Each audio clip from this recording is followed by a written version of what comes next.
dark. You kept pushing on, but then you went too far. When your ship has sailed and all your dreams are lost, everything is wrong, you feel like it's your fault. Just remember, I will be there for you, baby. Remember, there's nothing out there to get you, don't forget it. When life feels lemons, just call on me. Just call on me. Just call on me.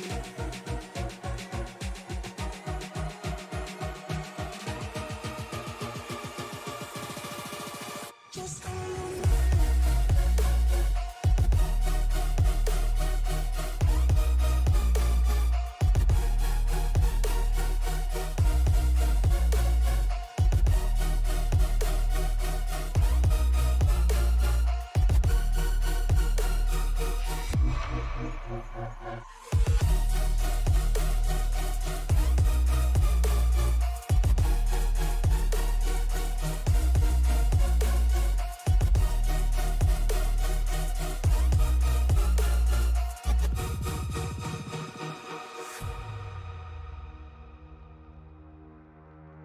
You're stronger now than you ever been. You gotta leave now, it's time to catch the wind. You will climb up high and look through the clouds, and when you're feeling low, I know you'll bounce back. Oh, and just remember, I will be there for you, baby. Remember, there's nothing out there to get you, don't forget it. When life throws lemons, just call on me. Just call on me. Just call on me.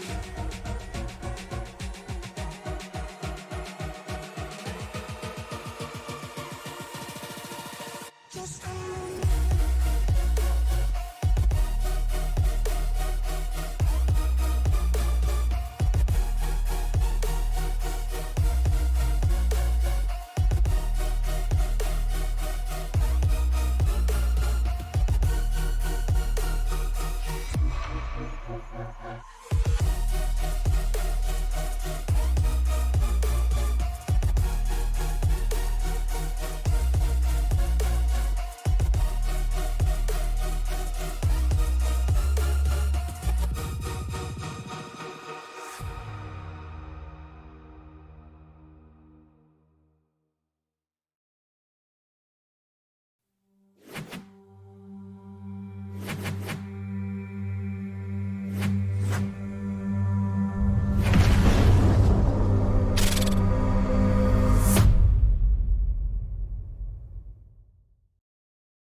Welcome, race fans, to Pocono Raceway for today's NASCAR Cup Series race here in the ECR.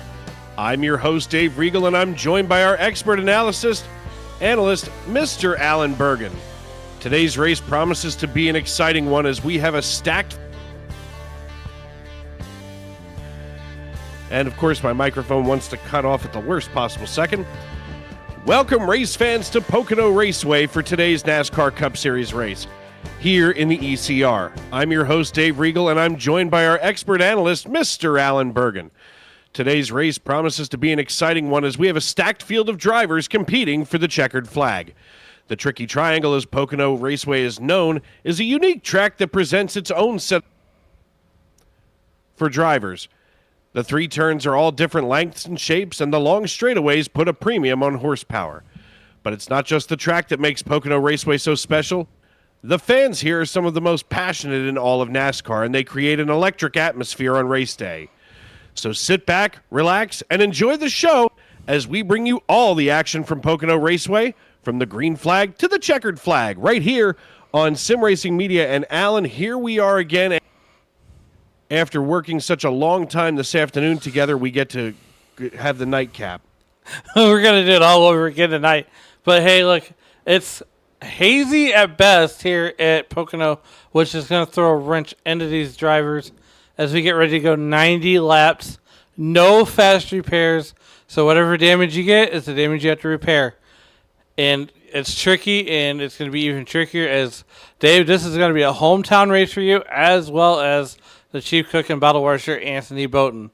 But nonetheless, let's get on down to the track and see what these guys are doing for qualifying.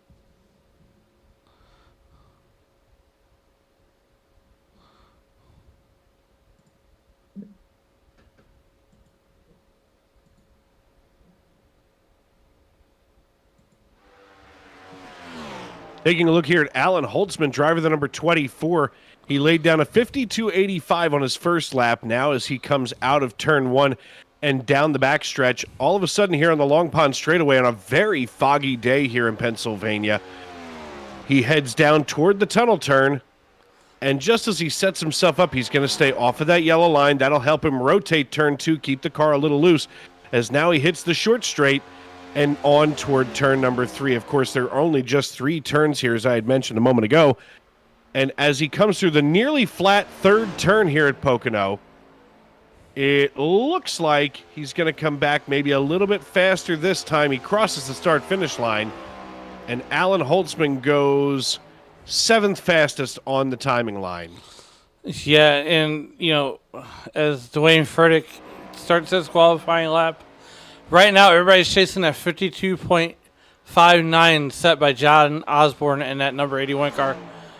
You know, it's already a tricky enough track to get a hold of, but when you add in the fog and the really overcast clouds here today, it's going to be even trickier. I've never been to the Pocono Mountains, but I would assume that this would be a weather condition that is conducive to this area.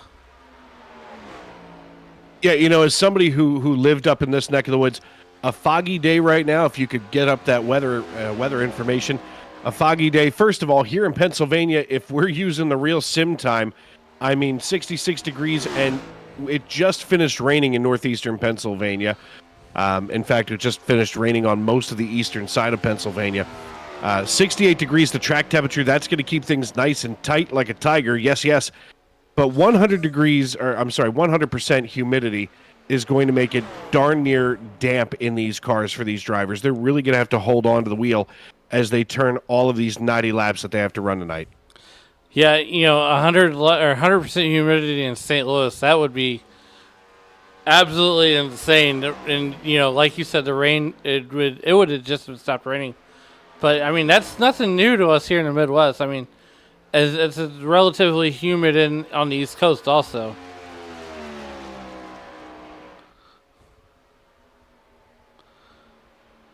Here we are taking a look at Dwayne Furtick, who ran a 52.92 his first lap as he rolls out of turn 3 and back toward the start-finish line.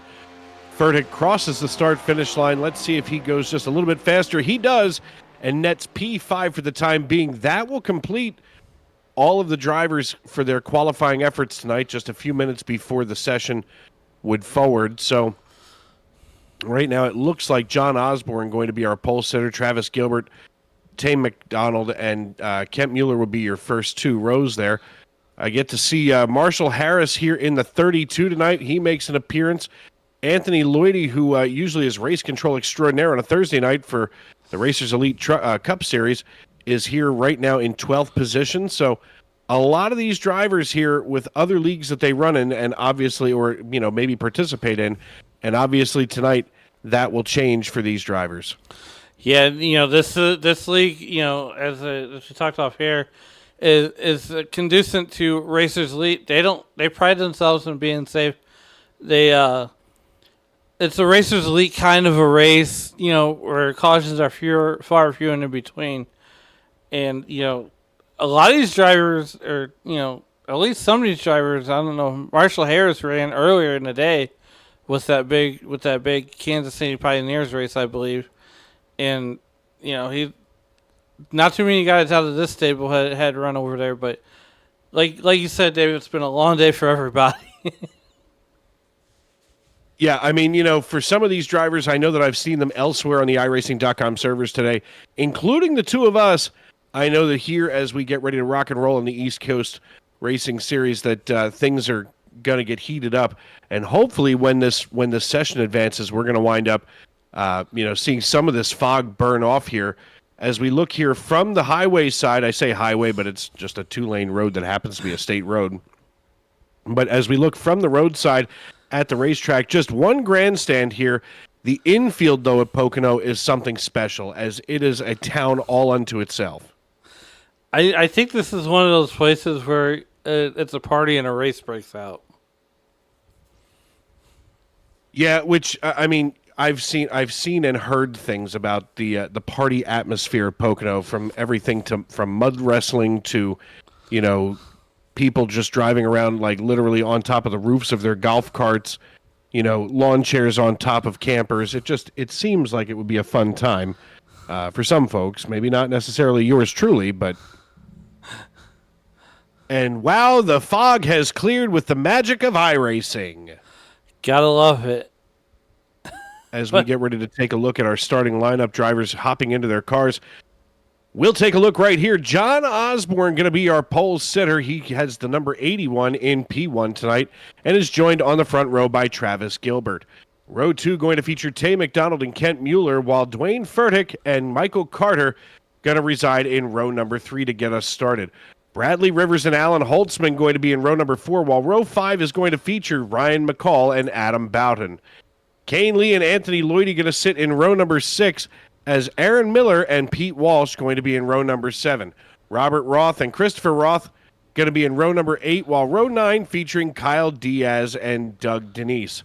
Last but certainly not least, here in row number 10 going to be Gary Nash and Marshall Harris starting shotgun on the field tonight, as we're still waiting for Christopher Roth, Kyle Diaz, and Travis Gilbert and Dwayne Furtick all to hop into their cars. And I know that I've seen Dwayne Furtick out here, whether it was in a public server or not. I know that I've seen him here on the iRacing service at some point. So hopefully I get to see some of these drivers make an impression on the racetrack tonight, as we've got a long one here. 90 laps the scheduled distance here at Pocono. Yeah, 90 laps, 225 miles. And, I've become a huge Dwayne Furtick fan, and that number 51 Best Buy drops Chevrolet. And that's who the green flag is brought to you by tonight, is the Best Buy drops. As we wait for the iRacing.com pace car to get us started here, everybody on pit road facing their pit boxes. There he goes. Yeah, and Dave, I'm glad you were able to slide in here and join me here tonight. I know you're enjoying somewhat of a vacation from your normal duties over on the SNN family of racing, as they're on Olympic break, and you don't know what to do with yourself right now. But after this weekend, you're going to be on a little vacation of your own.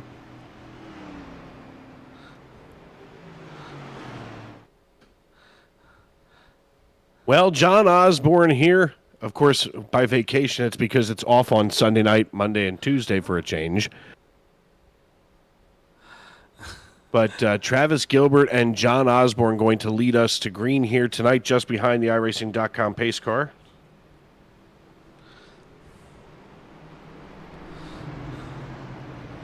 Well, Dave, as we come through that tunnel turn and head down that short chute, sir, I believe you get to bring us the green flag.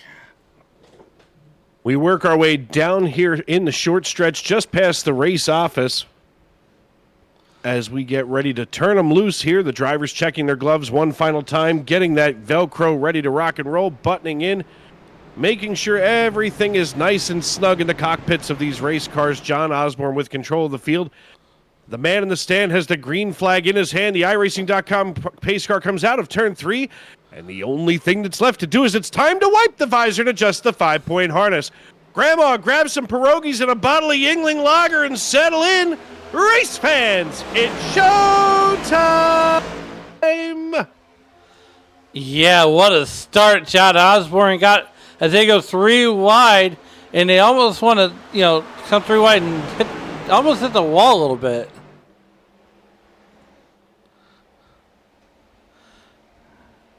Here they come screaming down the back straightaway as John Osborne continues to lead the pack, if you will.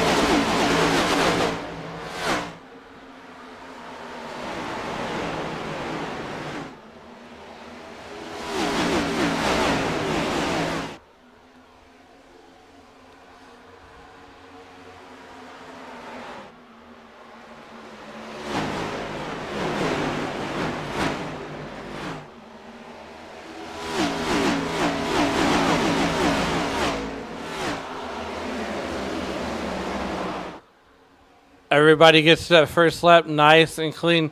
John Osborne shuffled back to that second position. Tay McDonald or Travis Gilbert going to take the lead in that vetthetrack.org number 22 Ford Mustang Dark Horse. So we work in lap 2 of 90 laps here in the scheduled distance. Right now everybody's going to be single filed out. Hey, McDonald just under 0.2 of a second behind John Osborne. He leads Kent Mueller by just over 0.3 of a second. So right now, Tay McDonald kind of in a good spot, but he's a little bit tighter on entry here than John Osborne as he's able to get a good rotation on exit, but that entry definitely leaves something to be desired as we work lap number 3 of 90 here. Drivers getting themselves all cranked up. And you know what? After some of the aggression that we saw in our earlier races today, this is a nice change of pace as side by side go Osborne and McDonald here into turn number 1. And all of a sudden, it looks like McDonald is going to have a right rear quarter panel full of Osborne as they are still door handle to door handle coming down the backstretch and now nearly touching fenders coming into 2. Touching fenders. And that's the thing, too, is, you guys are going to be side by side, but at the end of the day, they're going to know when to fall back in the line. As Dwayne Furtick has set the fastest lap of the race with a 53.69. And that's, that's all in the mail here. Hey, McDonald running P2 right now while Dwayne Furtick just ran fast time at 53.69 seconds here at Pocono Raceway. Dave Regal and Alan Bergen with you here in the Tony Trapasso Memorial Broadcast booth for the Pennsylvania 225, live from Pocono Raceway. We ride along now with Dwayne Furtick, the driver of the Best Buy Chevrolet Camaro here in the 51 machine. We head down the backstretch, and we can see at 179, nearly 180, and then some miles per hour, 3, 2, 1, and all of a sudden you got to get on the binders to start rotating that car through turn 2. And as we're riding with Dwayne Furtick, too, also, back in the old generation of cars, you were trying to get a mix of drivers who were shifting versus not shifting. But in this current Cup car, everybody's shifting. You have to. As they, now run sequential shifting into these cars instead of the old famous H pattern. Yeah, in these cars here, basically everybody's going to have to hang on to that as we now run into turn 1 once again as we ride along with Ryan McCall out of Bear, Delaware. Delaware Estate named for a man named Count de la Barre. A lot of French down there in Delaware. I'm not in Delaware. A lot of French. I'm not in Delaware. And home of confused old people at Rehoboth. But Ryan McCall starts to draft up to the rear of Michael Carter in the 8 machine. Carter looks to the rear now, and he sees nothing but Ryan McCall in the rear view mirror as we work lap number 5 of 90 here at Pocono. And they roll out of turn number 3 coming back toward the front stretch. And we can see the 94 right now of Adam Booten. And Booten here trying to draft his way right up to the rear of the 90 machine. Well, as you said, Aaron Miller just set fastest time of the race with a 53.58. And Adam is actually from Pennsylvania also. So we bring up his driver details. There he is. He's from Susquehanna, representing the 717 area code up here in the 570 area code. Susquehanna, right dead smack in the middle of the state, of course, home of the Susquehanna River Valley. So, with this being a home race for Adam, essentially, it makes him want to drive harder and get that car near the front, keep it there. He gets a little wide coming off of turn 3. Not the exit that you really want to have. Yeah, he's about 2.5 hours away from Pocono over there in Susquehanna.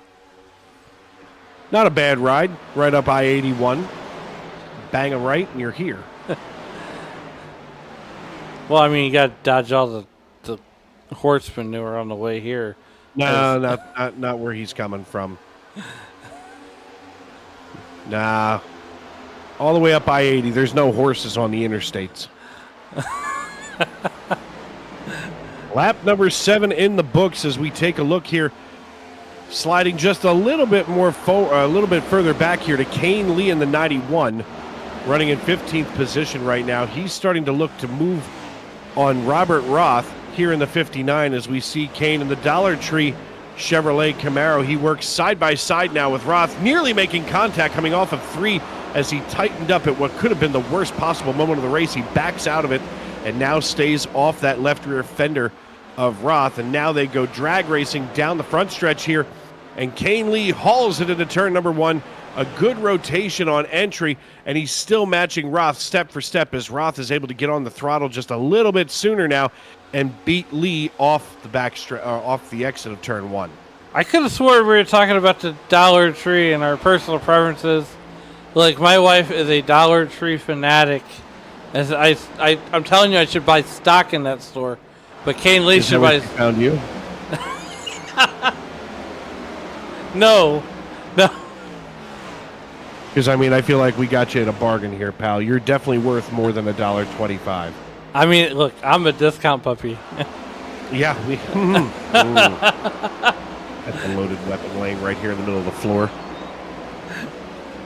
Oh, man. Kyle Diaz now getting around Anthony Lloyd. If we can go to 12th position here, driver the number 26. All of a sudden, Lloydie in the 7-Eleven machine. Oh, thank heaven he got around Anthony. As Anthony here in the 12 machine. Whoa! A little bit of a rub of the wall there for Kane Lee. That's not how we do that one. While Kyle Diaz now starts to scurry away from Anthony Lloydie here in the 12 machine as they haul it into turn number 2.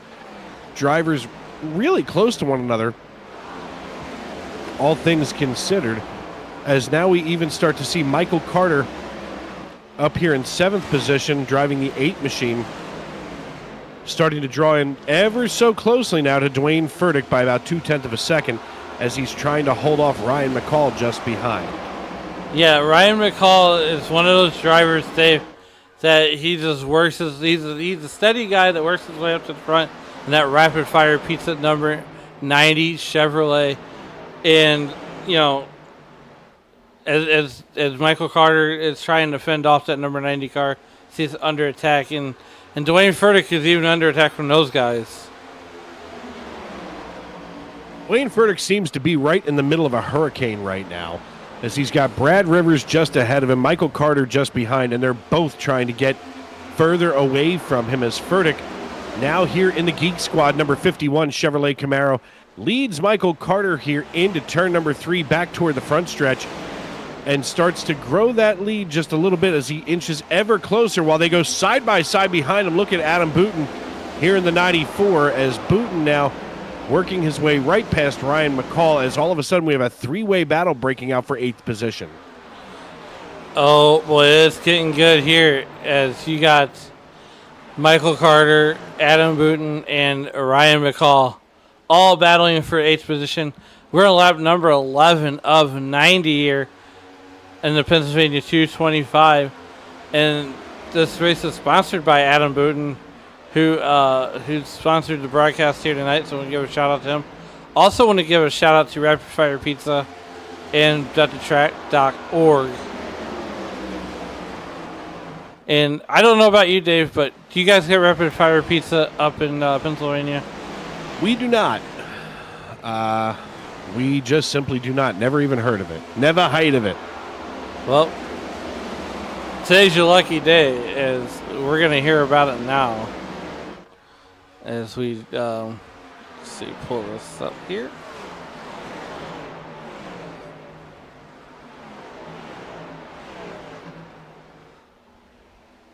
There we go. So, as right now we're watching this battle with Brian McCall, who's under fire from Adam Booten. And, Rapid Fire Pizza. In 2015 they opened their doors in Dayton, Ohio. And their idea was to make delicious, fast, affordable pizza. So now they're in 25 cities across the country, not in St. Louis, nor in Pennsylvania. Customers love the fresh taste and the speed and the ability to create their own perfect pizza. It's over 35 different toppings and sauces. So go to www.rapidfirepizza.com for a location near you. You know what? I am now going to have to check it out and see where this Rapid Fire Pizza you speak of exists. Indianapolis is the closest one. You're kidding me. I wish I was. I can pick it up.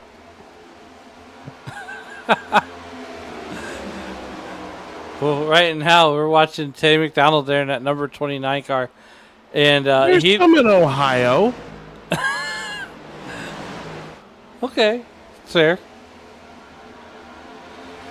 Whenever I first heard about Rapid Fire Pizza, the first thought to my mind came Papa Murphy's. And what is that? It's kind of like the Subway of pizza joints. Never heard of it. So, Papa Murphy's is here in St. Louis. You walk down the line, you tell them what you want in your pizza, they box it up for you, take it home, you bake it yourself in your oven. So you do the Subway situation, but then you go home, you throw it in the oven. I don't know how I feel about that. And we got sounds kind of like Joe Corby back in the day. And we got a caution. Let's see what happened to Adam Booten there in that number 94 car. The old Susquehanna boy may have been... Oh, Lord, got hooked. Thank God for the Hans device and the fact that this is a simulation, because if that was real... Oh, that's a wall. If that was real life, we would have been on the way to the hospital. Yeah, his night is essentially done because there is no fast repair here.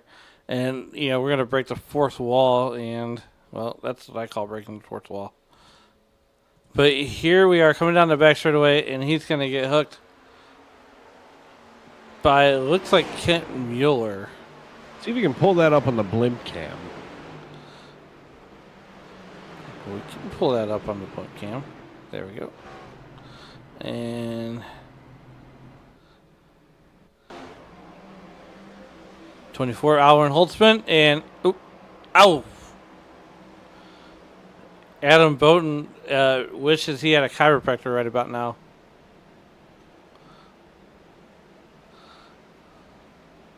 That's a hard hit. I don't care who you are.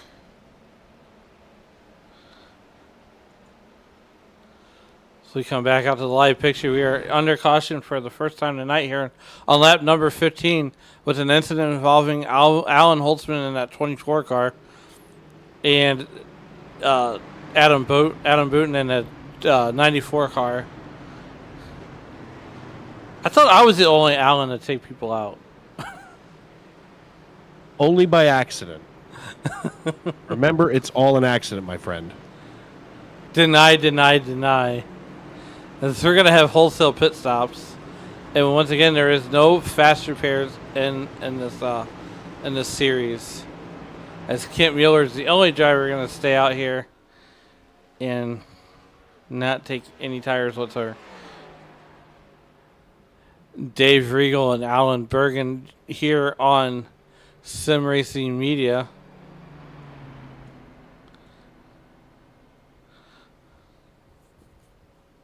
As we ride along here with Kent Mueller just behind the iRacing.com pace car.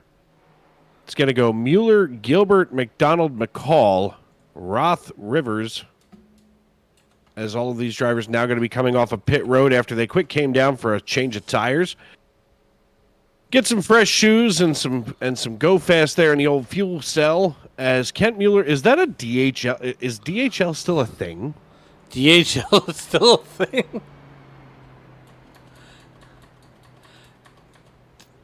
DC, I'm very intrigued. DHL has been a thing for a while. Yeah, but I mean, like, I don't see those big yellow trucks wandering around anymore. Well, that's true. Apparently, we have a local DHL in Sharon Hill, Pennsylvania. I'll be darned. You know, it's funny you talk about DHL is you know, so my sister-in-law when it was her wedding, all her brides, her colors were powder blue and brown. And I'm glad she doesn't watch our broadcast. She would absolutely murder me. Let's just say that there was a joke or two made about the UPS trucks. Well, what can Brown do for you? What did my father say? Not a thing. I don't blame him. I leave it alone.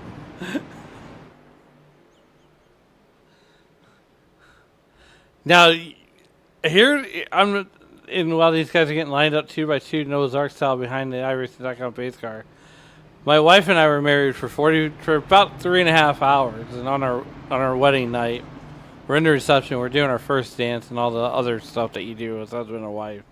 Was it the chicken dance? It was not. Okay. So someone in the crowd yelled, "Dipped her." So I dipped her, and about halfway down, gravity took over. And my brain short-circuited, and I let go. Buddy, if you're not sure, don't do it.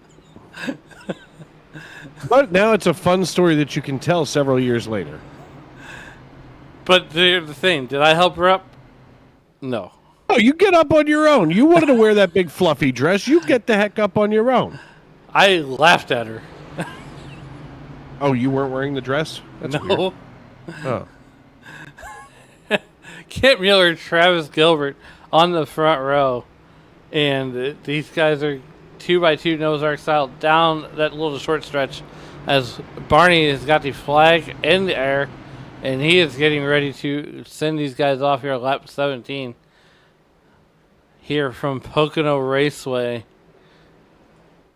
And these cars should start coming into view right now. Barney's got the green flag in his hand. iRacing.com pace car makes the hard left, giving the field back to Kent Mueller and Travis Gilbert. And we are back to green flag racing here at Pocono.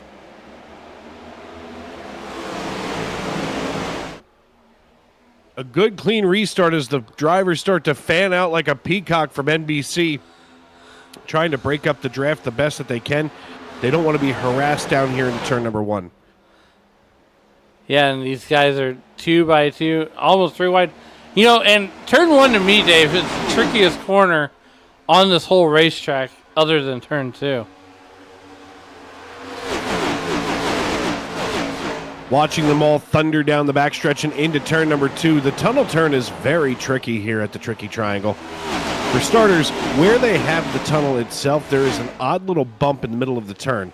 It's barely feelable, but if you go out onto the racetrack at slow speeds, you can see where that is as we now come flying out of turn 3 back toward the front stretch. And here we go on lap number 19 now, is side by side We have a battle for the lead breaking out all of a sudden between Travis Gilbert and Kent Mueller. Yeah, Travis Gilbert, earlier in the year, got to serve a few got to take some time off in the series, and then after he came back was not allowed to qualify. So he's one of those drivers that figured out how to come from the back to the front without qualifying. That was the penalty. Even I had to serve that penalty. I still yet to serve that penalty because I managed to make way up to the broadcast booth. So, but nonetheless, as we come out of turn 2 and head down there's the track office that actually looks like a house. Down into turn number 3. Yeah. What? So as the wall appropriately says, what turn 4? Well, it's a triangle.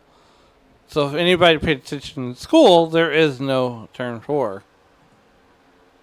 Well, here's the thing. The tricky triangle has 3 very distinct turns here. And, of course, they've been modeled after different racetracks in other sections of the country, at least as far as, the way that they're shaped and the way that they're banked. And now, all of a sudden, as I say that, coming out of turn 1 side by side, that's the 26 of Kyle Diaz, if we could take a peek there, as he is now exchanging positions with Michael Carter. Carter here in the number 8 Realtree Chevrolet now works the high side over top of Diaz. And now with 20 laps in the books, we've got just one caution on the evening, and they go drag racing here through turn 3. And my God, it looks like it's going to be Kyle Diaz for the time being, as he is now lurking behind Dwayne Furtick. Yeah, right now we're at a 96-degree track temperature, and I believe that's 53% relative humidity. So I think we're at what you like to call the witching hour on this race course. Yeah, once you hit that 96, anywhere between like 98 and 92, that is like the perfect temperature for this asphalt to react with these cars.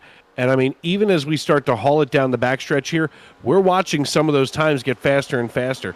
In fact, Travis Gilbert just laid his fastest lap of the race down at 53.60, Tay McDonald at 53.72, and Christopher Roth at 53.76. So some of these drivers have really figured out how to boogie around this piece. Yeah, and checking in the YouTube.com live chat, want to thank everybody for making ECR and Sim Racing Media your entertainment destination here on a Saturday evening. As Adam Booten is checking in, saying that was an unfortunate way to end the race, and he looks to rebound next week at Legacy, Michigan. And Dave, with no fast repairs, just like in the Sunday Night NASCAR racing family of racing, that's tough when you hit a wall like that and poof goes the proverbial dynamite. As we got cars on the north side of craziness and insane. And I used that word a lot last weekend at the Prairie Dirt Classic. That's all right. If it's appropriate, it's appropriate. You can never sit there and try to undershoot yourself. Well, and I want to thank our boss man Jonathan Leach for taking over for me last week and allowing me to go up there and enjoy a fun night of racing. As next week I get to go enjoy another night of racing at my local short track here in Missouri in preparation for the 14th. So a lot of good stuff coming out of Sim Racing Media and here in the next couple of weeks. Alan Holtzman just laid down 53.56. Fastest lap of the race. Now, when you talk about preparation, was that preparations A through G? Yes. Okay, all right, because that just means that the next step is preparation H.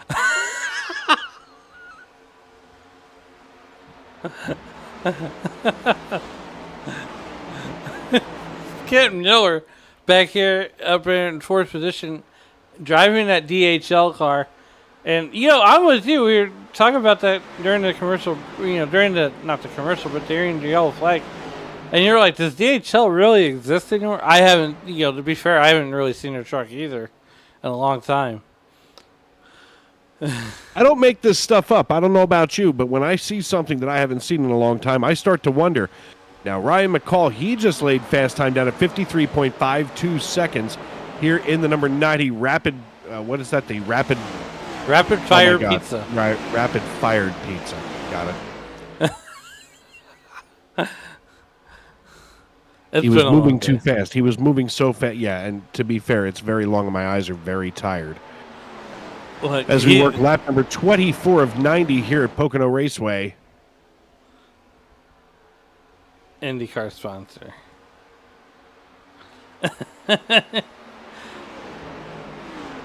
You know, check it in YouTube.com live chat. You know, Adam's more than welcome to join us up here in the broadcast booth if he wants to have a chat. All he's got to do is say so. Dwayne Furtick in that number 51 car. And he's on the inside of Robert Ross there in that 59 car. These guys cannot seem to get away from each other. You know, you find that in some of these race leagues where, you know, some guys are just naturally drawn to one another on the racetrack, whether it's, you know, some type of a similarity in the way that they drive or, you know, their skill level. But it's almost like they are just drawn together like, you know, two opposing magnets, just one into the other as we go 3 wide. Oh, God. Watch the 10 of Aaron Miller in the middle as he has to back the Aflac number 10 out of there. You know, that's so awesome. Hey, look, I think Aflac has found their next Aflac duck. Contact Dave Regal at Sim Racing Media. Nobody wants to be the driver of the pressed duck. All you gotta do is make the sound. I'm good. Looking a little back, a little bit further in the field, that's Aaron Miller in that Aflac number 10 truck, or in the Aflac number 10 car, and Anthony Ludi, who does race control on Thursday nights in that 3-1-2 Simware. And actually, I've been on their website as a shameless plug. They got a lot of great sim racing products. And as a driver, I do wear gloves a lot when I go racing, but I don't wear shoes. You know, back during my driving days, I never wore shoes either. It was always socks. Yeah, I mean that too. I can't do shoes. I can do socks. I can't do barefoot. Of course, I don't think anybody wants to see these patoots. No. That's why I don't wear sandals. Fair point. I mean, some people just have scary-looking feet. I got you having scary-looking feet, pal. I don't Are you like a Crocs feet. guy? I am so against Crocs. Look, you haven't lived until you've tried. I am New Balance white socks that go to your knees, khaki shorts with the phone that's attached to its hip, and a gray T-shirt. So you're essentially a 55-year-old white man. Yes. That's what I'm hearing here.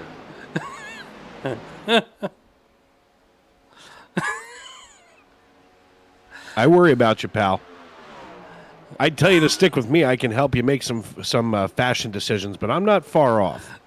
But I do know what not to wear. Everybody always tells me what not to wear, but they never tell me what I should wear. Actually, I like my cargo shorts. I literally could not live without them. I guess it's the maintenance people in us. Yeah, I mean, you know, when I go places, I never have to worry about carrying my purse because my purse is my pants. Pretty much. And you know, my wallet stays in the front pocket that's down there by Minnie. Nope. That stays in the back left.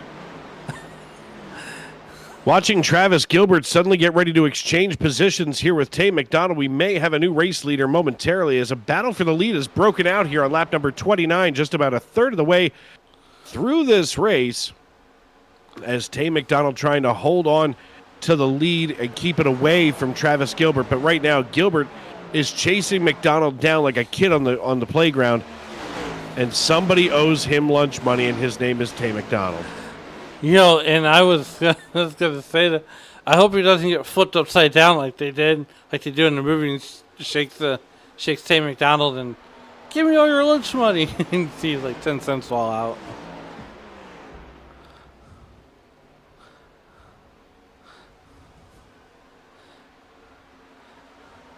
So we got Brad Rivers right there running that fourth position and that U.S. Army number 15.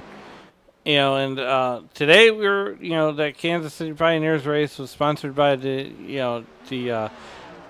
United States National Guard, and Brad Rivers has such strong ties to the Army.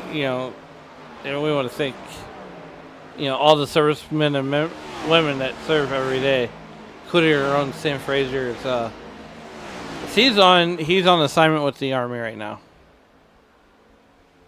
Yeah, we of course do want to thank him for his service as we take a look here at Brad Rivers. Sam Fraser, of course, one of our newer recruits here at Sim Racing Media, out on assignment.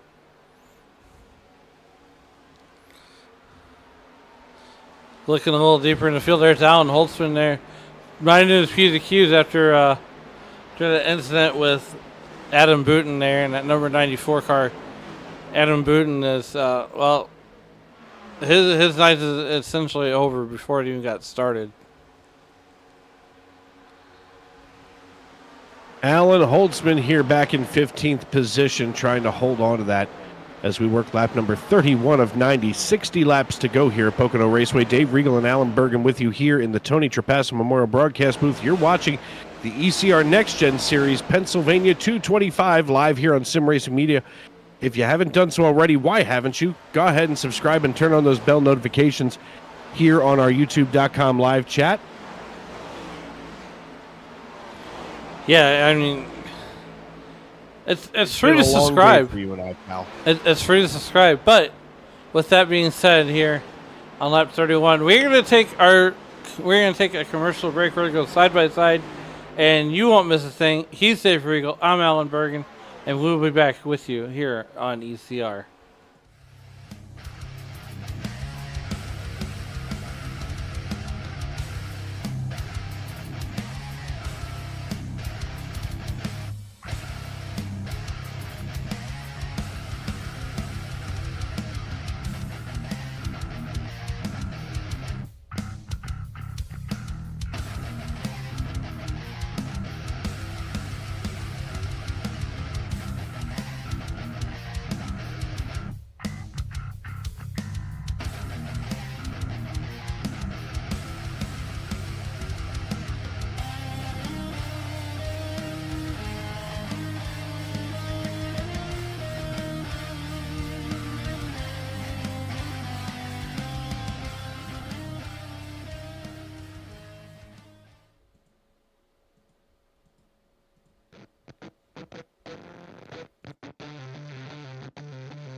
Welcome back to the Racers Elite, or not Racers Elite, ECR NextGen Cup Series from Pennsylvania, Pocono, as we are watching the Pennsylvania 225. I'm Alan Bergen, just south of St. Louis in the Tony Trapasso Memorial broadcast booth. Alongside of me, my friend and colleague, Dave Riegel, and right now Travis Gilbert is leading this piece, but not by much. He's got Ryan Call right behind him, who's up 7 spots. Yeah, it's been an incredible race so far tonight. I know that here we are in the nightcap of our Saturday evening. Travis Gilbert leads the way. We look a little further back here. We can see Brad Rivers getting ready to be taking over for Tay McDonald as they are now side by side. McDonald now getting ready to fall victim to Brad Rivers as he has been crawling his way up quietly out of 7th position. Running in 4th right now, looking to make it 3rd as we see them hauling it here into turn number 1. And right now it looks like Rivers still not able to get all the way around. He has it temporarily, and as he gets ready to roll it out of turn number 1, he's got just enough momentum to not fall away from Brad Rivers, or from Tay McDonald. It's almost as Brad Rivers, it cannot get the momentum that Tay McDonald has on the outside of the corner. Tay McDonald can carry a lot more speed if he's running the outside. But, I mean, so Brad Rivers still has 2 more chances to get it right.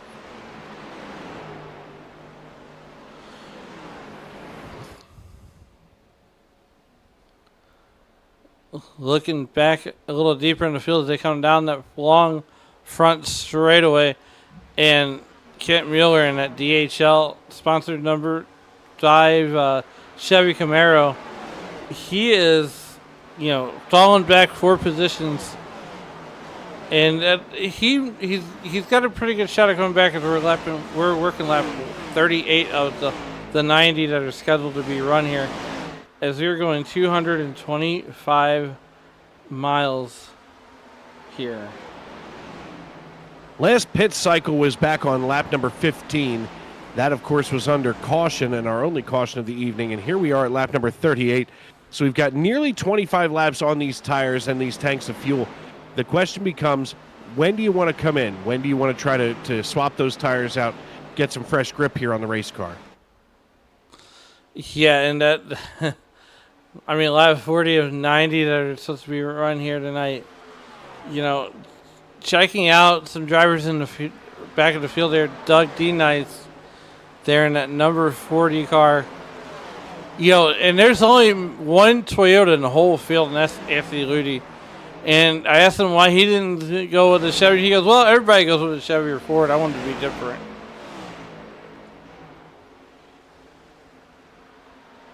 I mean, look, everybody has a right to make their own choice, even when it's the wrong one. You should always have a bow tie on the front of that machine. I believe you would agree. As Robert Roth here now leading Lloydie here in the 12.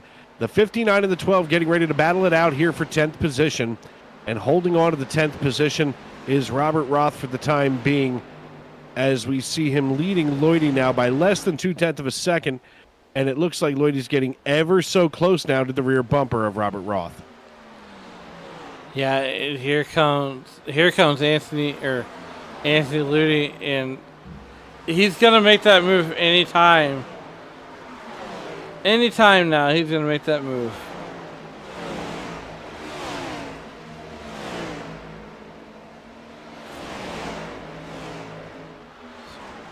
Right now, checking in here, Alan Holtzman, he's got Doug D. Nice right on his back end.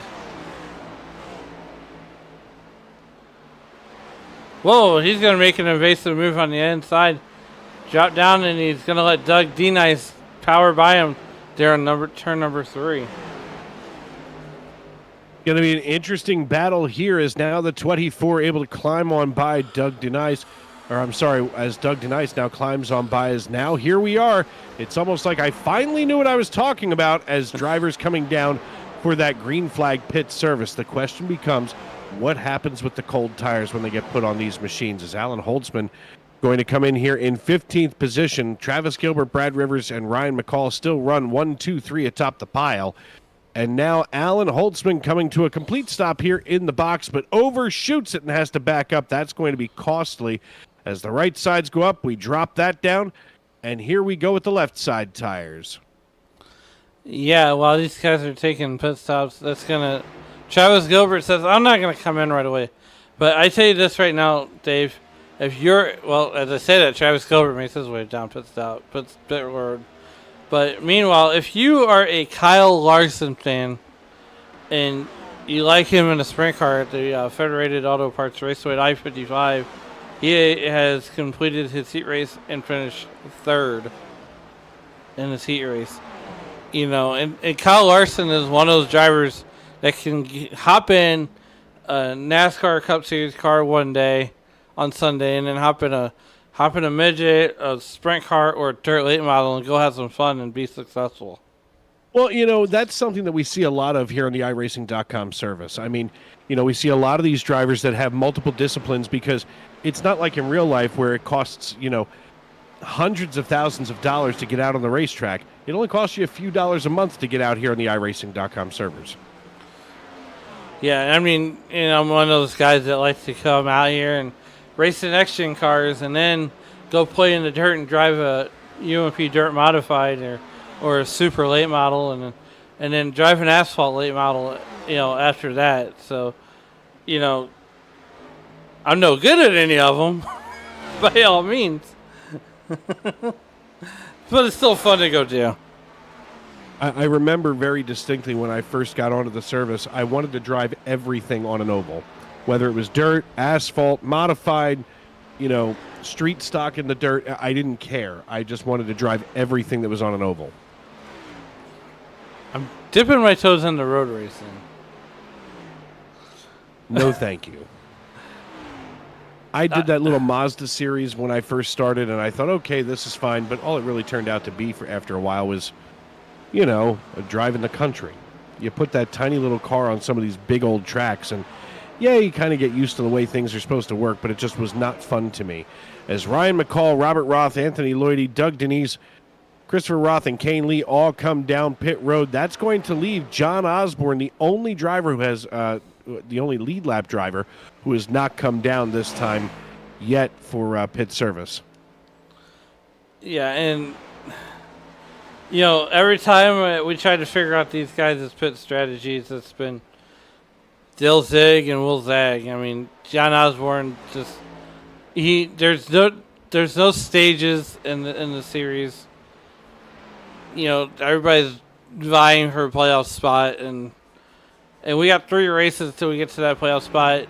So we got Michigan next week, and then on the 17th we go to Motegi, Japan, and then we're off for 2 weeks with the Daytona race in real life, and then Labor Day being the next weekend. So you know, I've done the Japan race. I forget who I did that for. I forget what league it was that went there. Tay McDonald just went fast time at 53.48 seconds, blowing everybody else out of the water by nearly 0.3 of a second. But, you know, I did the Twin Ring Moto Guy thing, and it was not bad. It was just different. I know which league you did it for. Go ahead. It was Sunday Cup League, and you and Matt Metler were on the call for it. Sure it was. Why not? Whatever you say. I like the Sim Racing Media catalog.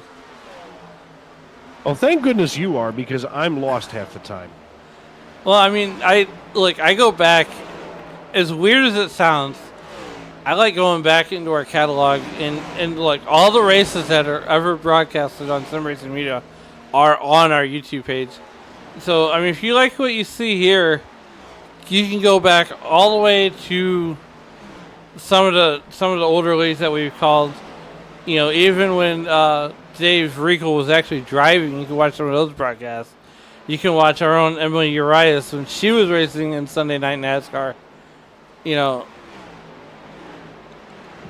you can watch those races back. But, you know, I go back and you know, you guys, everybody here at Sim Racing Media speaks so highly of Tony Trapasso. And I can only imagine what those races were like. And you know, I bet you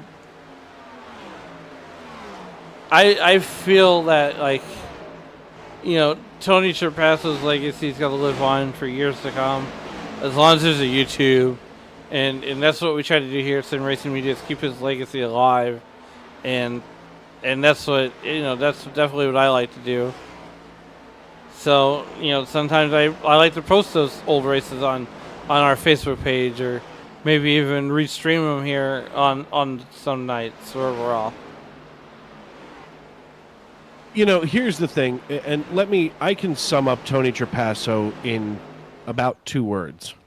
Consummate professional. Tony and I could sit here and we could riff for hours. We absolutely could. But when when we were in the midst of a race, like this one where we've kind of gotten strung out like, things right now strung out like the line at a methadone clinic. We would start to kind of go down these rabbit holes and things, but as soon as business picked up again, Tony had a switch that he could hit, and I've tried to master it. And there are times where I feel like the ringleader at a circus, where I let things get out of control and then I've got to reel them all the way back in. Tony had a very simple verbal cue. All right then. I knew when we were done with something and we had to get back to racing, the next 2 words I was going to hear were, all right then, almost every time. Tony was the kind of person where, no matter what you were going through in life, first of all, he was kind of like you, where you're just always floating around the Discord. And Tony, you could go on there at any time and find him if you just needed somebody to talk to, a shoulder to cry on, or somebody to crack a new joke with. We would text each other continually with new memes and funny video clips and stuff like that all the time. Yeah, and I say this, Dave. Here at Sim Racing Media, we're planning on a Tony Trapasso Memorial race with the big block modifieds. I think Tony was probably just about as big of a dirt racing fan as I am, and so that's coming down the pipe. We're still working out the details, but definitely it's something that everybody across the Sim Racing Media family is going to want to check out and definitely be a part of. Yeah, I mean, the things that we have done over the years have just been incredible. And I mean, our library here at Sim Racing Media is literally growing by the day. Which to me, compared to some of the other broadcast companies out there, we never get rid of a single race. Nobody's clearing out the cachet. It just goes in the library for the annals of history to evaluate later on down the road. Yeah, and as we're working lap number 49 of the 90 that are scheduled here, we got about 51 laps to go here before we see the checkered flag, and it's been all Tay McDonald and Travis Gilbert all day long. And once when we've got to nail in a date that works for everybody, because we want all these leagues to definitely be represented in the Tony Trapasso Memorial race that we're going to have with the big blocks. And Dave, I'm hoping by then I will have given you enough of a dirt education. There's so much that I need to learn. Speaking of learning things, John Osborne is obviously learning how to boogie around this racetrack even better now, as after starting on the pole position, now running in 9th place right to this point, he just laid fast lap of the race down at 53.42, 53.42. I mean, that's all in the middle here at Pocono. I mean, especially in the late stages of a race. I mean, it's more or less like he's conserving, he's being there at the end, and he's running nice, still got plenty of time, and that's what I like about this racetrack. Even if you get behind, you still got a little bit of time to catch up as long as you can see the car in front of you. Yeah, I mean, there's still plenty of time. We're 40 laps to go here as we work lap number 51. And we're watching John Osborne haul the mail down the back chute here on the Long Pond straightaway toward turn number 2. 3, 2, 1, get on the binders and get yourself beginning to rotate here through the tunnel turn as he chases down Kent Mueller as he follows him by about 0.3 of a second. Yeah, and as we are moving around the field a little bit here. Alan Holtzman in that 24 car. I think he's a Gordon fan. Either that or a Byron fan. Or he just likes number 24. I don't know. I don't mind William Byron. I don't either. I know there are lots of people that don't like him for some reason, and I don't know why. I mean, look, he credits his NASCAR career to iRacing. He's got that, he's got that background of sim racing. And, I just like the group that Hendrick Motorsports has right now with Kyle Larson, Alex Bowman, Chase Elliott, and the guys. And, I know Tony Stewart wanted Kyle Larson, but I think Hendrick Motorsports has been really great for Kyle Larson's resurgence of his career. I mean, geez, all of a sudden I had to cough. I mean, look, I think that there are a lot of drivers like Tony Stewart who are always working in the background with some of these guys. And to your point too, is a lot of these guys like Christopher Bells who go out on the off weekends and go sprint car racing or hop in a midget or Kyle Larson has that built into his contract. Now I get it. It's when you strap into the Cup car on Sunday, it's your job. And if I'm wrong, I'm sure YouTube will correct me, but I think Kyle Larson is pretty much allowed to do whatever he wants all the way up to the playoffs. After the playoffs, he has to come out of the sprint car, and it's all NASCAR all the time. As to where Christopher Bell, it's all NASCAR all the time. And like Tony Stewart said, I'd rather have these guys in a sprint car than, doing anything else. Because, it keeps the guys sharp. It keeps them, with the track awareness. And not only that, but as a local short track fan myself, you could go to a racetrack on a Saturday night and here comes Kyle Larson rolling into the pit area and you get a chance to see a NASCAR champion. And, like tonight he's down here in Peabody, Missouri. He's the current track record holder at I-55. And he set that during COVID year, at a World of Outlaws show. I always think it's interesting when you see some of these guys, especially the ones that come from the dirt ranks, that never forget where they came from. I mean, even at his age, Kenny Schrader's still out there running dirt. I mean, he's running dirt tonight well, I wouldn't say he's running dirt tonight. He's at his racetrack there in Peabody, Missouri, as he had to make a appearance for Federated Auto Parts along with Logan Schuhart. But I mean, Kenny Schrader's doing it right. He got out of the Cup car, and he essentially wanted to give back to the fans that supported him all these years. And oddly enough, my dad got to race with him back in the day, back in the 80s, when he's running the USAC stuff.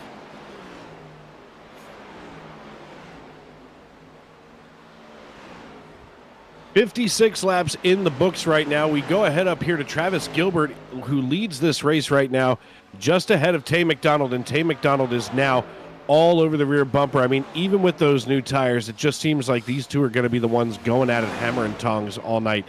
It's exciting to watch these two drive because, I mean, they've got just enough space behind them, 2.2 seconds back to Brad Rivers, where they are just in a world of their own up here atop the pile. You're not wrong there. As we are watching Travis Gilbert do Travis Gilbert things. And these guys are going to put on a show. I think at the end of the race, Dave, Travis Gilbert and Tay McDonald, they're going to be the show. I mean, they've been the show this far. I mean, nobody's really been able to touch them per se as we work lap number 57 of 90, just about 33 to go. As Travis Gilbert and Tay McDonald lead this piece. Dwayne Furtick now just about 11/10 of a second ahead of Aaron Miller in this battle for sixth position. If we can go on back there. Dwayne Furtick running in P6. And there he is, just under now 2/10 of a second of Kyle Diaz. And it looks like Dwayne keeps peeking around here to the low side of Kyle Diaz, but he just can't get himself the momentum that he needs to slingshot himself around Diaz. Yeah, and here, you got Aaron Miller slaps the wall coming out of turn number 1. And, I got to tell you this, though, Dave. If you're a Kenny Wallace fan, he won his heat race at Highland Speedway tonight in Highland, Illinois. So he's going to be locking himself into the A main here. But John Osborne almost trailing Adam Miller, line for line. Is what's weird? I thought this was always weird, and you might be able to explain this to me a little bit better here at Pocono. Whenever it's almost like they drift up near the wall right on entry, on the front straightaway. I've never understood why they do that. So when you come out of turn 3 onto the front stretch, you don't want to be up against the wall per se. You want to be about a half a car width away from it. And the reason is they've discovered that front wall creates drag. For reasons that nobody understands, it's not like there's anything aerodynamic built into a wall, but for some reason these drivers are just, it's like a parachute on the side of your car that just comes up here as we ride along with John Osborne here. He gets himself, you see right there, he's got that left tire just below that white line, and now he's going to set himself up to get on the binders and come into turn number 1. There it is. Like it gives them just a little bit of a push for rotation. That is so cool looking, especially back in the day. And I said this back in the day, whenever NASCAR was on the wide world of sports, and it was Jenkins and Benny Parsons on the call, and you would just see all these cars just fan out, and then they'd all come back together and head down into turn number 1. Through turn 1 we go as John Osborne. We take a look further back here at Alan Holtzman, now having to hold off Doug Denise, as all of a sudden a little bit of a knot of cars is formed here. It's going to be 30 to go this time by, as we are now 2/3 of the way through this race at the line. Travis Gilbert, Kay McDonald, Brad Rivers, Ryan McCall, and Kyle Diaz. That's your top 5. Dwayne Furtick and Aaron Miller go 6th and 7th, while John Osborne, Kent Mueller, and Anthony Lloydie make up your top 10. But some of these battles here are raging all around the racetrack. Check out Michael Carter right now running in 13th position. He's in the midst of a hornet's nest as he's now trying to hold off Alan Holtzman. Yeah. I mean, you couldn't have said it even any better. As Michael Carter is, I think the time for give and take is just about over. As they're, wow, hello, hi, hello, hey, nice of you to join us. We're getting ready to go 3 wide here. As Doug Denice is going to push the envelope a little bit more. Coming off of 3. We're 3 wide coming down the front straightaway. And, if you're Michael Carter and you get shoved out by the wall, you're pretty much in for a world of hurt. Yeah, I mean, some of these battles are getting really close, and as time starts to ebb away, you have to wonder if any of these drivers have the discipline that it takes to, get yourself in a position to be successful. Aaron Miller right now just ahead of John Osborne. Dwayne Furtick staying ahead of him, but right now as we stay on Aaron Miller here in the 10 machine, you can see the whole rear end of the Aflac number 10 just squatted down like a duck's butt here in front of John Osborne. How appropriate. He's driving an Aflac car. There's a duck on the side of it, and that's where the butt would be.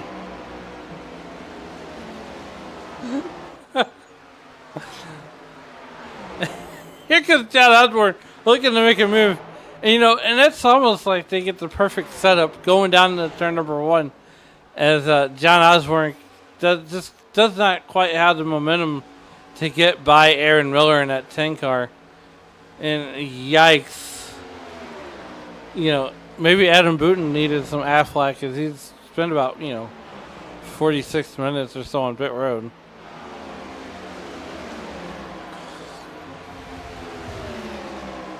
Aaron Miller right now running in P7, and all of a sudden Travis Gilbert under assault once again from Tay McDonald as the double deuce and the 29 are getting ready to exchange blows again as they cross the start-finish line here on lap number 63. Yeah, and this is where I like to say that the sands in the hourglass are starting to run out. But, you know, Tay McDonald has matched Travis Gilbert step for step, inch for inch.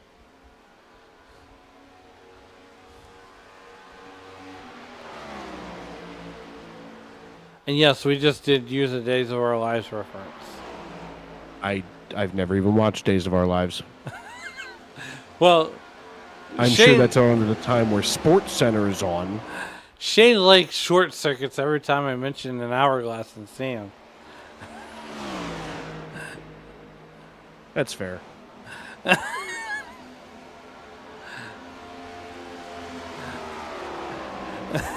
Travis Gilbert leads Tay McDonald right now, as now he's starting to grow that lead just a little bit here. Kyle Diaz, though, holding off Dwayne Furtick in a battle for 5th position, as Kyle Diaz now starts to have to work a little bit more defensively here with Furtick. Yeah, a little bit more defensively, and you got Ryan McCall there in that 4th position. Oh, thank heaven that that Dwayne Furtick hasn't taken a 2-for-1 special, because here it comes, Kyle Diaz trying to make that move coming out of the tunnel turn. And it's like you almost carry a lot of speed coming through that turn. I mean, listen, when you come out of 2, you literally come out of there a-ripping. And that's the only way to describe the momentum that you have coming out of there. Dwayne Furtick hits pit road along with Tay McDonald.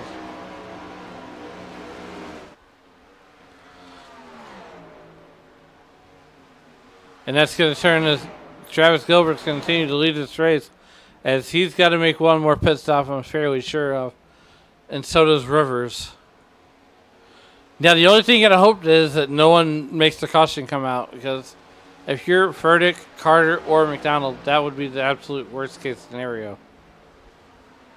It's very true. As we work lap number 65, going to be 25 to go this time at the line, as Brad Rivers is now starting to fall back here, as he's got to be able to close some kind of a gap on Travis Gilbert.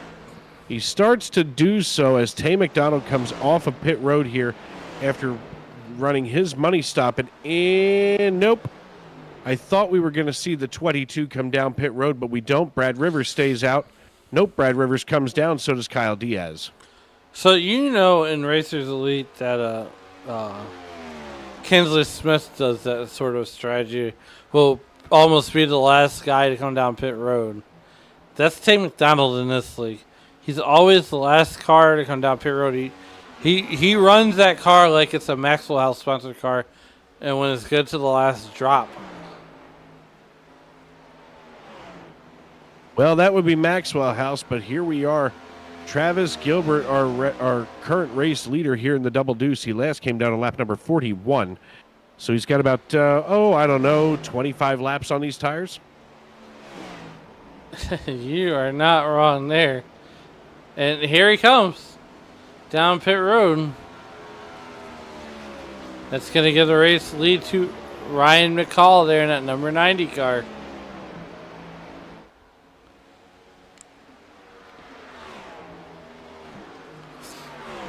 John Osborne right now currently running second. Anthony Ludi is running third. He's up 9 spots. As Doug D-Nice is up, and running at P5, and he's up 13 spots. Kip Mueller, though, the DHL sponsored, Adam Booten says that's the IndyCar sponsor. And, yes, I think that was Brian Herda that drove the IndyCar sponsored DHL.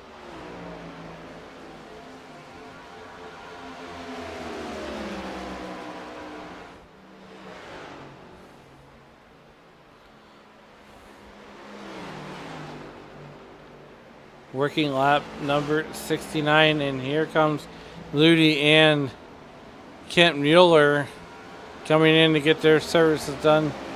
Ryan McCall continues to lead this race.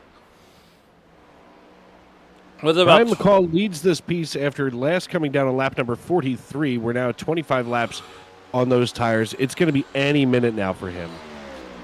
I mean, he could try to play the fuel strategy, but I don't think that's even going to work for him. I think he's going to have to make one more stop.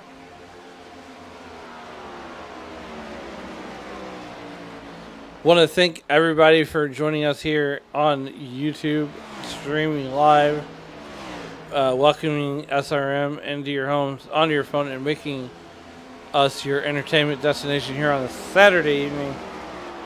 And Adam Booten says pit stops are starting and the track temperature is dropping. Well, you say that, and you're correct. As the track temperature has dropped below 90 degrees here under a clear sky, but it's still a little wet. As we got a 60% humidity.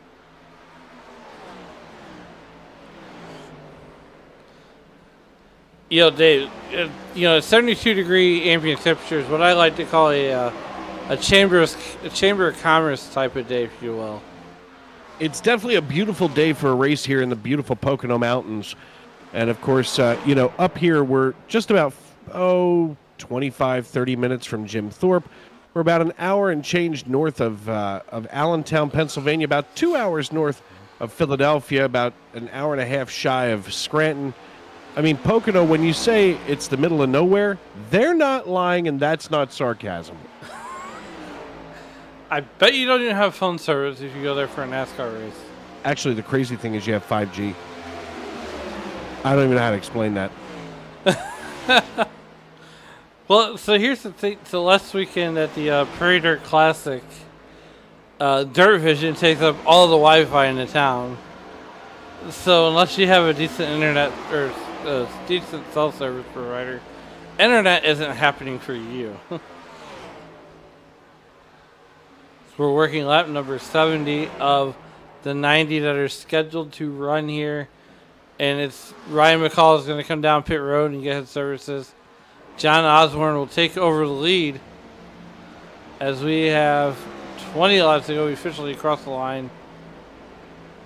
And now a whole 3 cars are coming in. McCall, Roth, and Roth.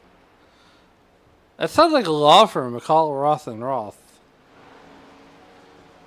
It is. They have an office. They have an office right next to Dewey, Cheatham, and Howe.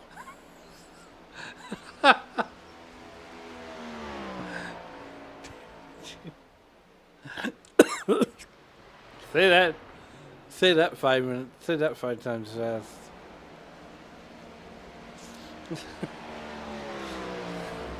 I don't think I can right now. I'm a little too sleepy. You're not lying. I want to peel back the curtain just a little bit. Dave Regal has been sitting in the same spot since 8 o'clock this morning, Central Time. 8:30. 8:30, 7:30 Central Time. 8:30. No, 8:30 Eastern. 7:30 Central. 7:30 your time. Yeah, so 7:30 Central. He's been in the same chair all day long. He was in the chair when the sun came up, and he was in that same chair when the sun went down. Yeah, and I'm so thrilled. But you know what? Here's the thing, and I've expressed this many times. First of all, I know that you're one of those people that you're always coming out and, filling in for people and closing the gap and making sure that something is right. And that's what we all need to do here at Sim Racing Media. It's what we really, realistically, as a culture need to do. We need to be able to work together, help each other out, and be somebody else's helper. And, Alan, I love hanging out with you. I mean, today, if you include this race tonight, we've hung out for like 6 hours today. Most people by now would have had a rope around their neck. My wife's been hanging out with me for 10 years. No, your wife literally told you to go downstairs and stop bothering the nice people. You're not wrong. You are not wrong at all. So, So whenever I first got on the iRacing server, she's like, "You're always on iRacing. Why are you always on iRacing?" So I sat her down and I explained to her. I said, "Look, I said when you're in the line of work that I'm in, and even you kind of need that to unwind. You know, me and you both go through stressful days, and we just need to decompress, right? You know, That's why I'm here. Things might not go right in our day jobs, but at least on iRacing it goes right most of the time. And I tell you what, right now for Travis Gilbert, everything in this race has gone right.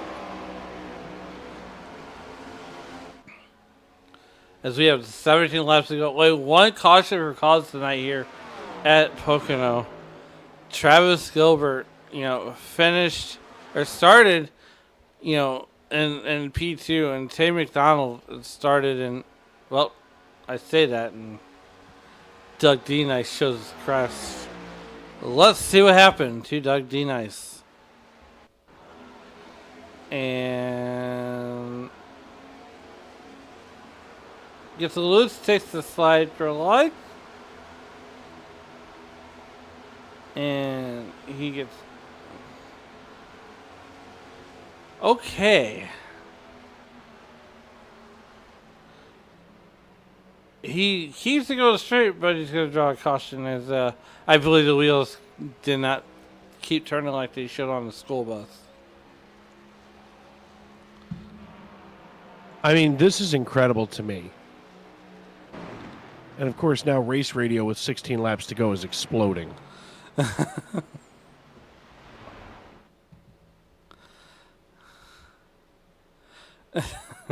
I can only imagine what they're saying. They're not talking about when the next Bible study is.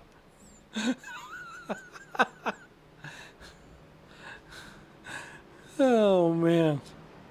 Well, I can tell you this right now. I bet that the race radio is madder than a keyboard elf getting demoted to Fudgepacker. He can't be very far off, as this is only the second caution that we've had this evening.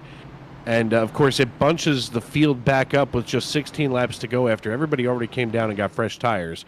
So a lot of these drivers are going to be on a level playing field. The question becomes, do they come down and swap the tires once again? I think you come down for gas. I don't think you come down for tires.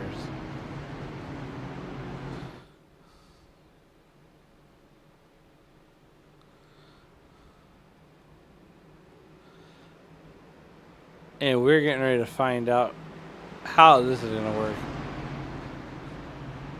But Dave, you're probably right.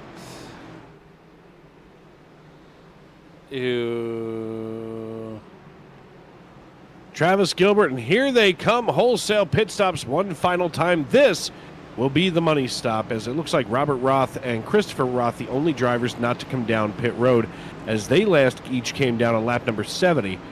So this may have broken just in time for them. Yeah, and here's the thing too, and Travis Gilbert, they're gonna all make their pit stops. But while they're making their pit stops, we're gonna make one final pit stop here with 15 to go, as these guys are coming on and off pit road, and we're gonna go side by side. You won't miss a thing here on Sim Racing Media.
Robert Roth and Travis Gilbert going to be exchanging blows here with 13 laps to go, as now Travis Gilbert looks to the inside and gets the double deuce right alongside of Robert Roth. Now Travis Gilbert takes away the lead for the time being, as Tay McDonald, who we saw battling it out with Travis Gilbert earlier, now runs in P3, and all of a sudden all over the rear bumper of Travis Gilbert is Robert Roth here in the 59, as now slinging to the inside is Tay McDonald, and it looks like McDonald and Gilbert are ready to go at it again.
Robert Roth running in P3 right now. Now we go back to Christopher Roth, who currently is swapping positions with Dwayne Furtick as if they're at a Texas square dance. And all of a sudden they're getting ready to do the two-step polka down through turn 3, as all of a sudden the 62 looks to the inside of the 81 of John Osborne, and Osborne not going to be able to get onto the throttle without having the rear end of the 81 step out on him.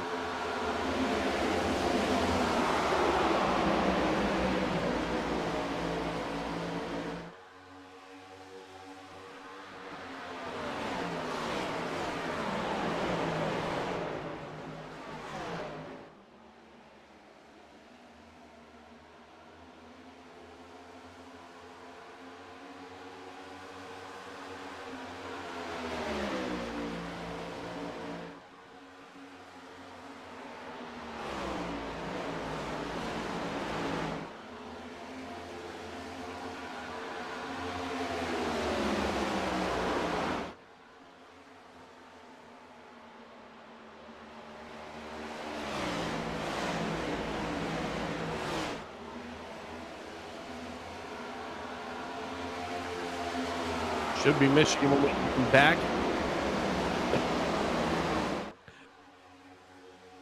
Of course, that will be on next Sunday night, as Travis Gilbert now hauls it down here into turn 1 alongside of Tay McDonald.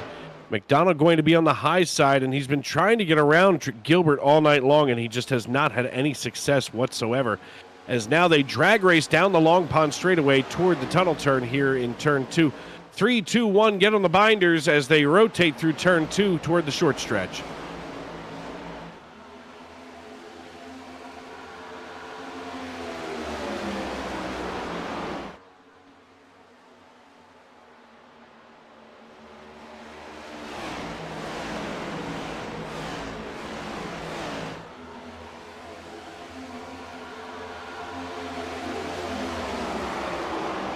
.05 seconds for Dwayne Furtick, and now 53.08 for Anthony Lloyd, who just ran his fastest lap of the race. So just 0.03 of a second off. But Lloyd and Furtick have both been mired in the positions that they're in for quite a long time. I mean, Furtick hasn't gained or lost a single position tonight, as he still runs here in the top 5.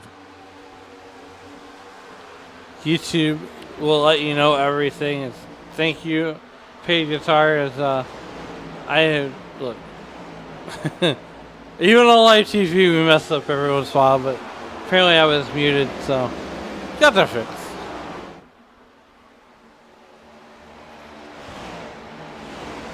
Anthony Ludi there in that number 12 car is running P9 real quick, and as Dave said, he's been mired to that 12th position, or that 9th position respectively in that 12 car. The only Toyota in the field, the only, he wanted to be different. I mean, here's the thing. We see a lot of these leagues that become Chevy heavy for some reason.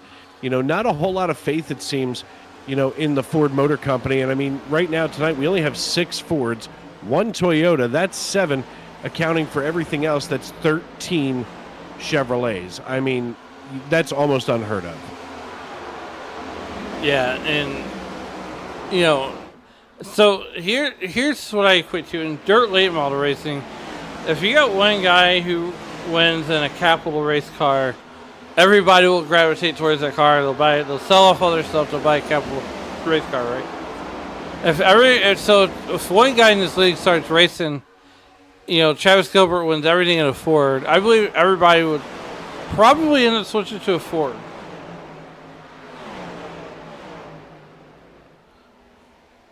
I mean, here's the thing. You see some of the popularity with different manufacturers all the time. And, sometimes it really depends on what racetrack you're at, what type of a race you're running, whether it's a speedway, a super speedway, road courses especially. And I think at first it seemed like Toyota was very popular on the road courses until people realized that some of the similarities in our cars in this sport are just so close that it doesn't matter. No, and you're absolutely correct there.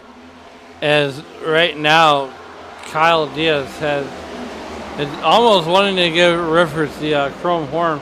So we got 5 phalanges in there, 5 laps to go here in Pennsylvania, and Travis Gilbert he's doing Travis Gilbert type of things. 5 laps to go. We take a look here at Alan Holtzman as he leads Kent Mueller in a battle for 14th position. You don't think that 14 is that consequential, but when you're in a points race, every position matters when that checkered flag flies. Where you finish, how well you finish. And I mean, right now, Holtzman, who has already lost 6 positions, that's not, going to look good for him on the points sheet. So as we get further on into the night here, it seems like, he's going to have to be more aggressive to try to get up there to where Doug Denise is. Yeah, and as Kent Mueller goes to work on the number 5 car, or on that number 24 car of Alan Holtzman, this is a battle starting to brew right here between John Osborne and Brad Rivers there in that number 15 U.S. Army car. And, I mean, some of these guys just can't get away from each other enough. I mean, as Sugarland says, he's stuck like glue. And he goes pulling him right back in as John Osborne still trying to get back up to where he had begun this race on the pole position. But with 4 to go and being mired back here in traffic, I don't think Osborne's got it. Right now, big mover of the race in the plus column is Robert Roth, who started in 15th and currently runs in the top 5.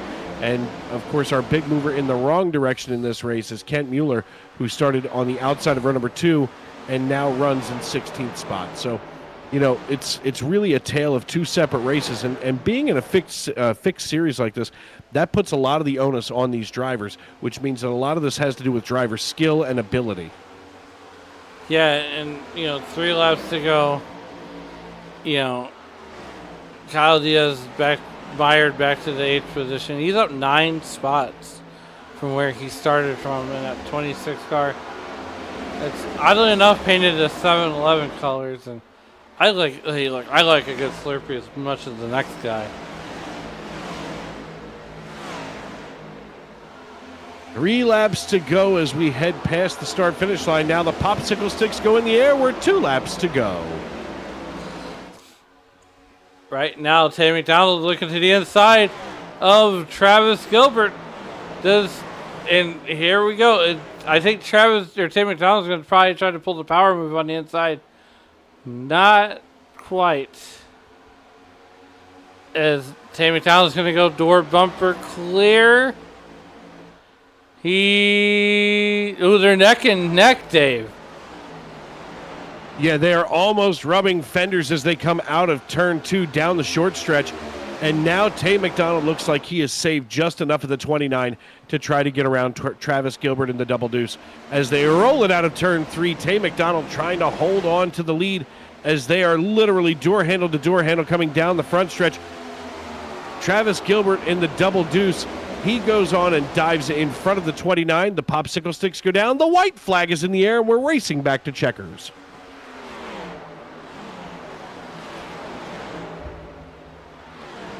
Tay McDonald doing Tay McDonald things. Travis Gilbert doing Travis Gilbert things. And, you know, this is their race to lose here. As we're getting ready to make that last couple corners. Dave, bring us on home, buddy. Here we go out of turn 2, the tunnel turn down the short stretch one last time. Travis Gilbert in the double deuce, still trying to hold off Tay McDonald, who now peeks to the inside as we come through turn number 3, but that tight condition isn't going to get him anywhere as he drove too deep on entry. But all of a sudden, Travis Gilbert looks at Barney in the flag stand and says, "This is my race to win." Travis Gilbert brings home the checkered flag here at Pocono Raceway. What a finish that was. Travis Gilbert finishes first. Tay McDonald second. Ryan McCall brings it home P3, and that will round out your podium as we are going to start getting drivers up here to the broadcast booth. And Dave, I don't know about you, man, but if there was ever a race that you were going to fill in for, I think this would be the one that you'd want to do.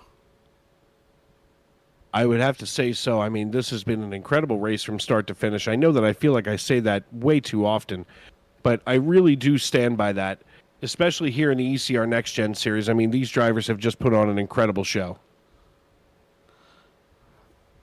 For sure. And, well, we're going to start getting these guys up here to the broadcast booth and having a chat with some of these drivers here. That definitely works so hard to put on a show for everybody. Where is my last driver?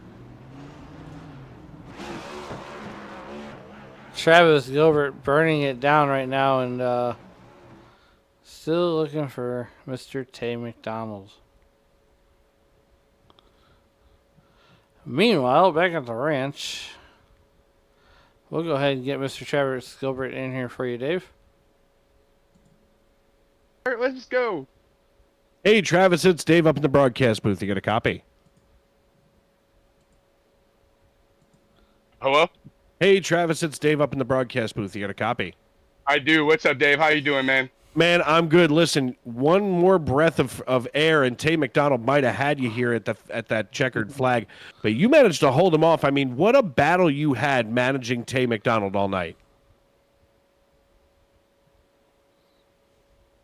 So I showed him a lap too early what to do over in turn 3, and I got loose coming off of turn 3, so it was just enough. What a battle, man. A lot of respect between Tay and I.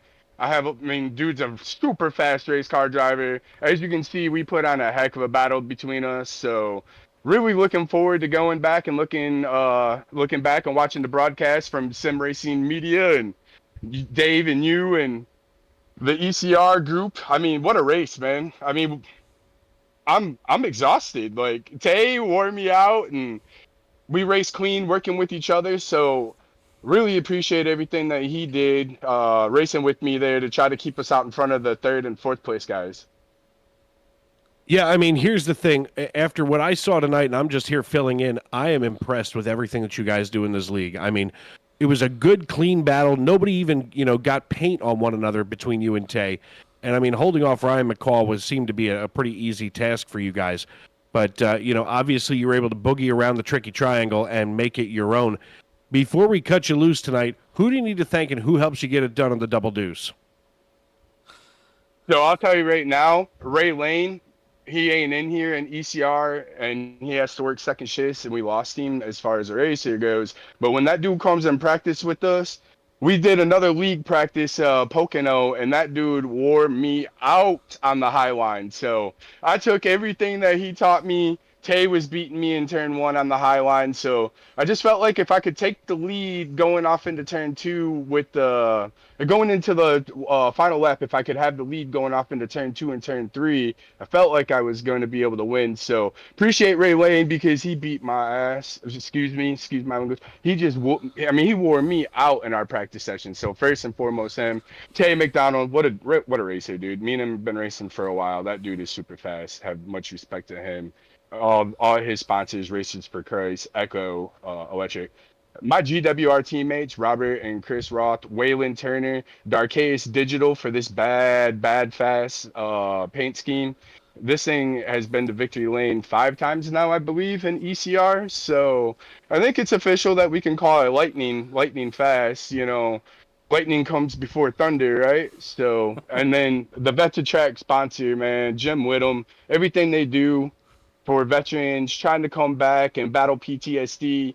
I heard some people get fiery on the radio, and that's part of it. It says battling PTSD 1 lap at a time on the back trunk lid of this, and literally that's what we do. That's why I get into this. He likes motorcycles, 2 wheels. I prefer to be inside a roll cage when stuff goes wrong, which we know it does. So God bless all of our troops overseas, all of our military family members, anyone struggling with anything, not just PTSD. God bless you. I've got friends that are battling cancer, whether it be ovarian cancer or bladder cancer. So God bless them. Thank you, guys. God bless America. Let's go.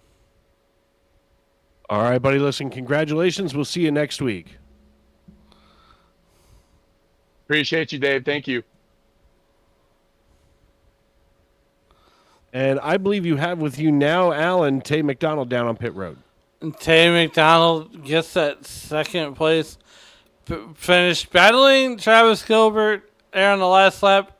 Tried to make the move on the outside. Didn't have nothing for us. Take us through that last lap and maybe what you could have done differently.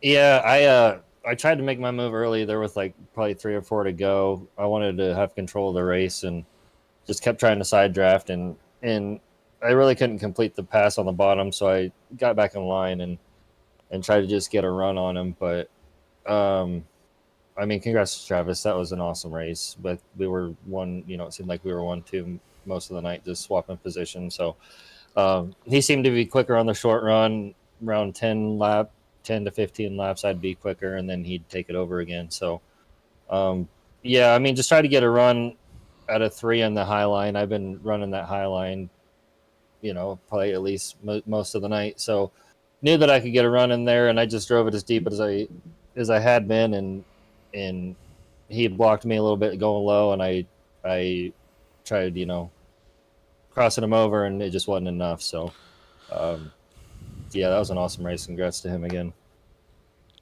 Well, look, man, next week we go to Michigan, and what's your thoughts as we head towards the rolling hills of Michigan?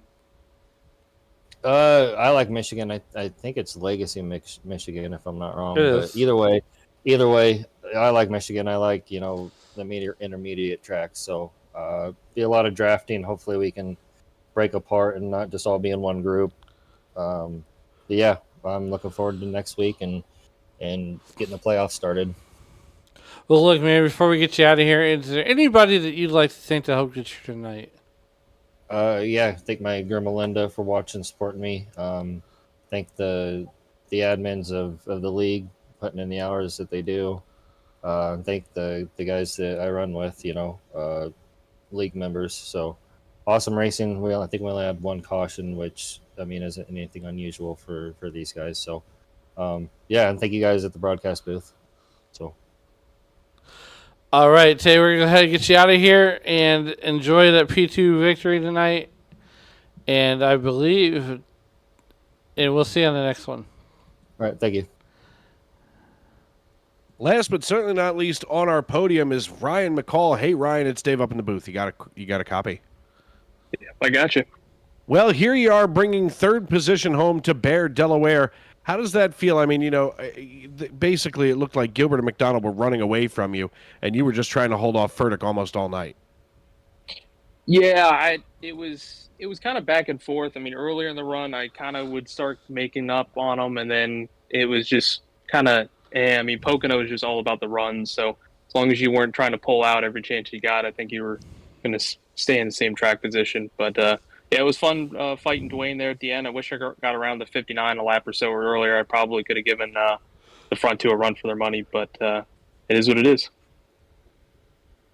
Well, and I feel like that's the story for a lot of these drivers, especially when you see two drivers stepping as far away as Gilbert and McDonald did.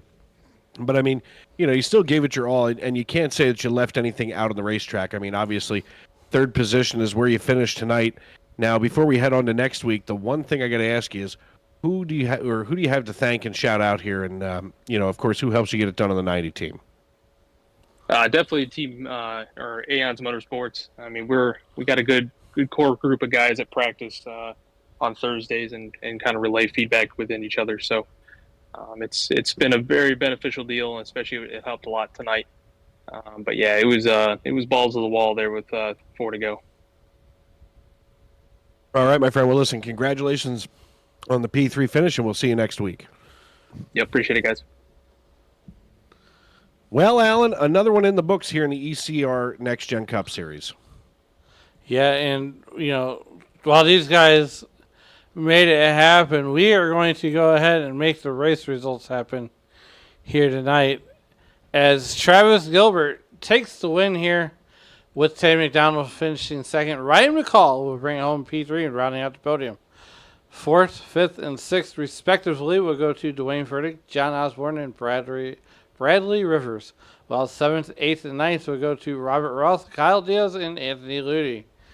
Running at your top 10 will be Michael Carter, Aaron Miller, and Christopher Roth will finish 11th and 12th, while Doug D. Nice, Kane Lee, and Alan Holtzman will finish 13th, 14th, 15th. Kent Mueller, 17th South, will finish 16th to 17th, while Adam Booton will win the race to the beer stand. Marshall 18 Harris. drivers. Go ahead. 18 drivers took the green flag tonight, and 20 drivers took the green flag tonight. Marshall Harris and Pete Walsh round out the rest of the field, Alan. And I'll tell you what, I mean, after watching these guys tonight, I am more than happy to fill in whenever I can here in the ECR Cup Series. I mean, what a ride, and it's been quite a day for you and I. Yes, it has. As Pay Guitar said he won the race to the beer stand. Look, I think my brain has actually won the race to the beer stand a long time ago. Yeah, but it went to the beer stand about 3 days ago. Well, listen, folks, we want to thank all of you for tuning in tonight. And, of course, here we are in the Pocono Mountains, and we want to thank everybody for tuning in, welcoming us into your homes, onto your phones, wherever you may be and however you may be listening. And tomorrow and every day as you walk down the road of life, please don't play in traffic. Good night, everybody.